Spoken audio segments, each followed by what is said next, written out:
Okay. Right, so we're going to go for examination of the hip. We've got Sean Land here to do is give his consent for it to be examined from there, Sean.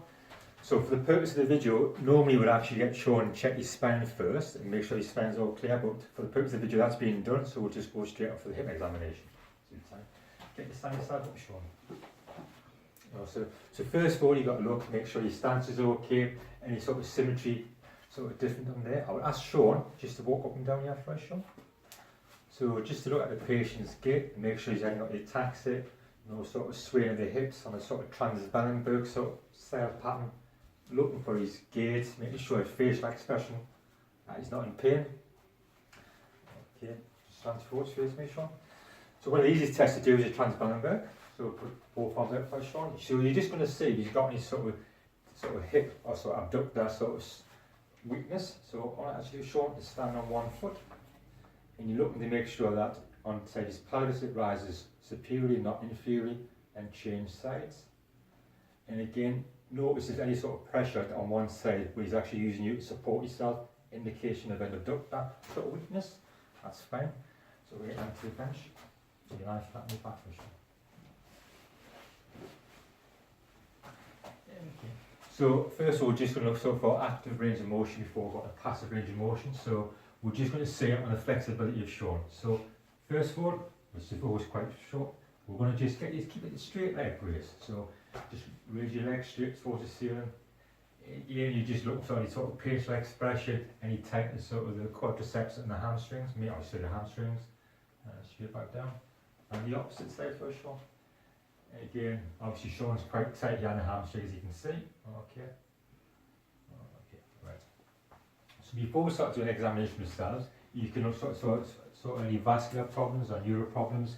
Again, if you look at the sort of pedal pulses, sort of thing, checking out circulation, these capillary reflow tests from there. But regards to young fit athlete, you'd expect me quite good. Okay. So the first thing I'm going to do is just go into some basic range of motion. So what we're going to ask Sean just to bend that leg out. All I want to do. So we're just going to look for sort of external sort of hip rotation.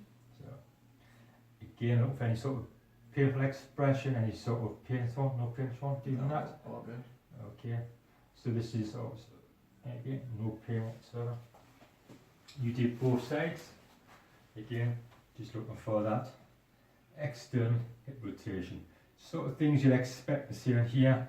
If he's got maybe CAMS or a pincher pathology going on, you'd expect maybe intraocular sort of pain you may experience.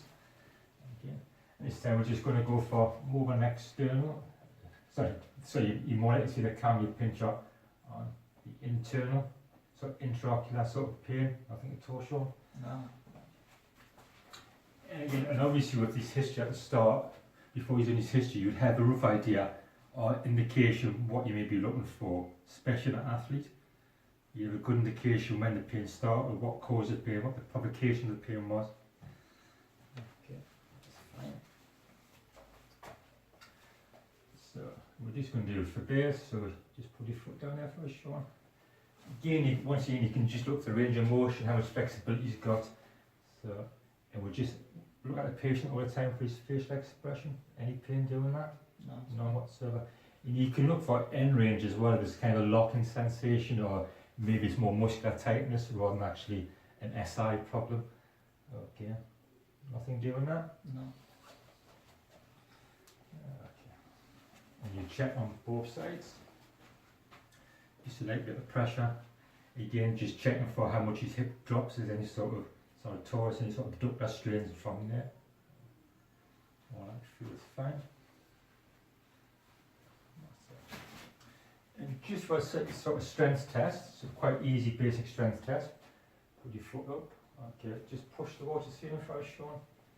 And again, you're just testing sort of quadriceps strength from there. No problems doing that. No. Okay, just bend your leg and just push up towards your ceiling in that direction. So now start this one. You're going to bring your knee up towards you. Alright. Yeah, just testing for serratus, making sure no strength deficiency at all. Again, straight leg up towards the ceiling first, Sean. Again, you look for symmetry as well, make sure there's nothing different. Press it towards you. And again, no problems doing that. No.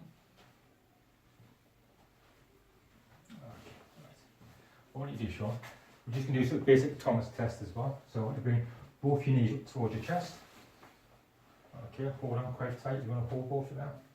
Okay, right. With this leg, I want you to just release it slowly. Right, nice and straight. And bring that leg nice and straight down towards the ceiling. Bring it all the way down. Again, look and see how far you can actually raise to the bed. You'd expect me to touch the bed. No problems? No. Change legs. And again, making sure there's no pressure change on the lumbar spine where he's actually start to use his back to compensate for any sort of problems. And all the way down. Okay, that's fine. So with any sort of athlete that comes in, the main thing is you ask him where he feels the pain. So, and most guys will tell you a pinpoint where he feels the pain. So what we normally see in the runners is obviously abductor problems, or sort of the old sort of Gilmore's groin. This tends to be the most common one. So if this chap comes in, he's complaining sort of groin pain, or we're getting it pinpointed. Ever since the 2015 Doha Agreement, we kind of can categorise this into 4 main areas that we're looking at. Whether the pain's sort of abductor area, or sort of source area, or pubescence area. These are the sort of stuff we're going to. So what that's shown, so one of the easy tests we use quite a lot of is a center squeeze test, where we get asked the patient just to squeeze as hard as you can towards. So you're just squeezing in again, testing the abductors. Again, seeing whether that recreates any sort of pain inside of the groin area. And the palpation wise, when we're looking at this sort of stuff here, we can sort of palpation the insertional points. So again, find out if any area he feels it. Is it the insertion of the adductor area? Okay, at all. Quite often, the patient comes in, he starts complaining of pain over the greater trochanter. Again, is it greater trochanter syndrome? One the insertional point, and once again, you're just going to palpate that. You can kind of sort of find out, is it insertion sort of the meatus, the manus, or the maxis, or is it the piriformis insertion? And again, they'll tell you if there's any sort of tennis and what that tennis is. Okay, or you sort of snap and hit. No pain at all from there? No, it's fine.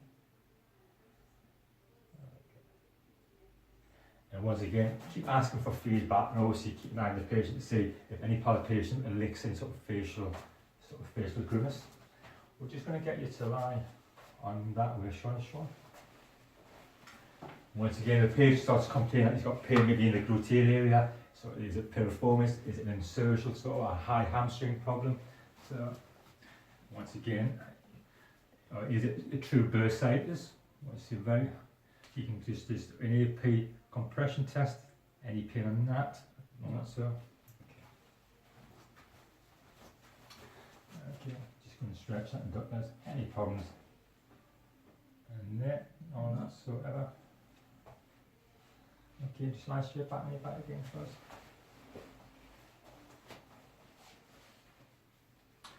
So that's kind of your basic sort of test, and the main things are going to come out on the athlete side. Okay, and once again, visually, right, always visually looking at sort of quads, any different sort of size, mass, or bulk, sort of deviation from that. Just want to get yourself back up first, and face towards the camera. And that should list as most sort of pathologies that you're looking for in an athlete.